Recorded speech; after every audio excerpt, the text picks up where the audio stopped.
ये कह रहा है ए और बी किसी काम को 20 दिन में तथा बी और सी मिलकर उसी काम को 30 दिन में पूरा कर सकते हैं। तो सेम सवाल हमने पिछली क्लास में किया था। इस सवाल को और दोबारा समझने की कोशिश करते हैं। ये कह रहा है कि ए और बी किसी काम को 20 दिन में पूरा कर देते हैं और उसी काम को बी और सी मिलकर 30 दिन में पूरा कर सकते हैं।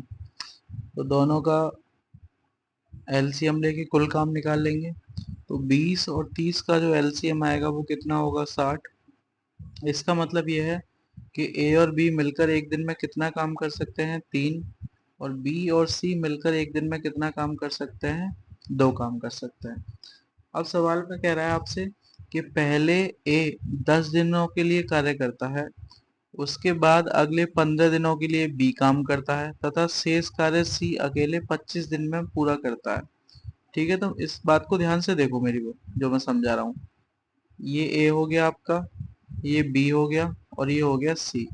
ये तीनों अलग अलग काम कर रहे हैं। सबसे पहले कौन कर रहा है, 10 दिन के लिए ए काम कर रहा है। तो ए करेगा कितने दिनों तक काम, 10 दिन तक। ठीक है। अब अगर हमारे पास ए की क्षमता होती तो डायरेक्ट हम ये पता कर लेते कि ए ने कितना काम किया होगा, बी ने कितना किया होगा, सी। लेकिन यहाँ जो मैटर है ये वो है कि ये नहीं पता है कि हमें ए कितना काम कर सकता है एक दिन में, और ना ही हमें बी का पता कि बी एक दिन में कितना काम कर सकता है।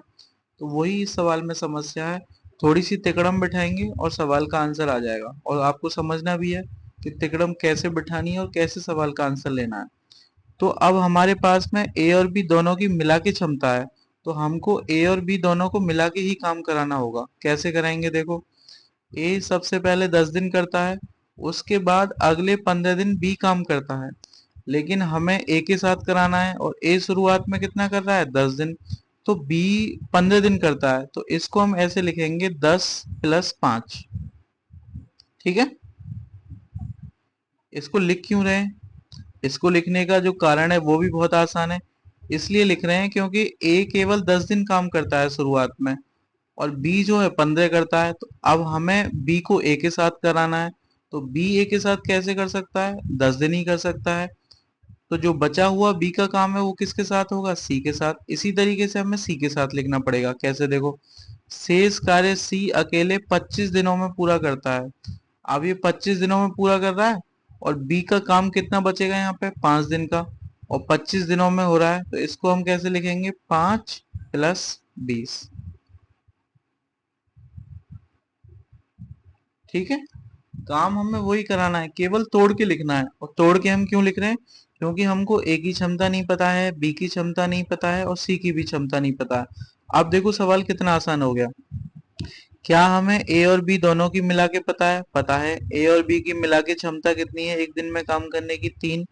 तो ए और बी दोनों मिला के अगर साथ साथ काम करेंगे तो एक दिन में कितना काम करते हैं, 3 काम।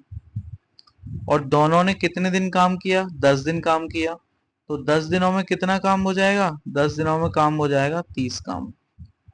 ठीक है। अब वो कह रहा है आपसे कि उसके अगले 15 दिन बी ने काम किया। तो देखो बी ने 15 दिन काम करना है। अब बी को हमने 10 दिन तो करा लिया। अब बी का जो काम बचा है वो कितने दिनों का और बचा है, 5 दिन का।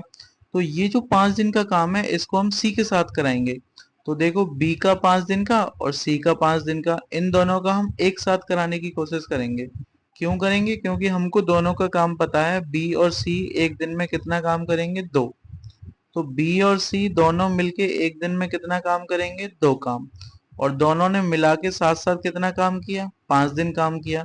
तो इसका मतलब टोटल इन्होंने कितना काम कर दिया होगा, 10 काम। ठीक है।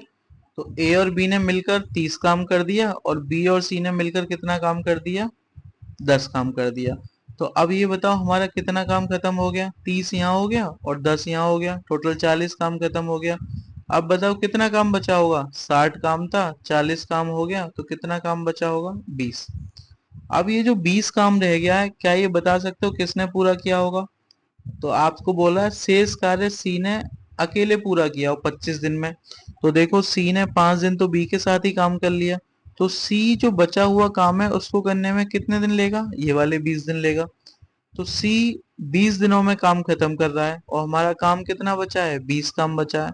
तो 20 काम को 20 दिन के हिसाब से, एक दिन में 20 के हिसाब से कितने दिन में कर देगा, एक दिन में कर देगा।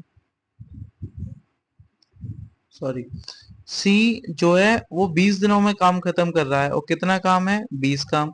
तो 20 काम को सी ने 20 दिन में खत्म किया, इसका मतलब सी एक दिन में कितना काम कर रहा होगा, एक काम कर रहा होगा। तो इसका मतलब हमें सी की क्षमता पता चल गई कि सी एक दिन में कितना काम करेगा, एक। और हमें पूछ रहा है अकेले सी कार्य को कितने दिन में कर देगा। तो 60 काम है, एक दिन में एक काम कर रहा है, तो कितने दिन में खत्म कर देगा, 60 दिन में।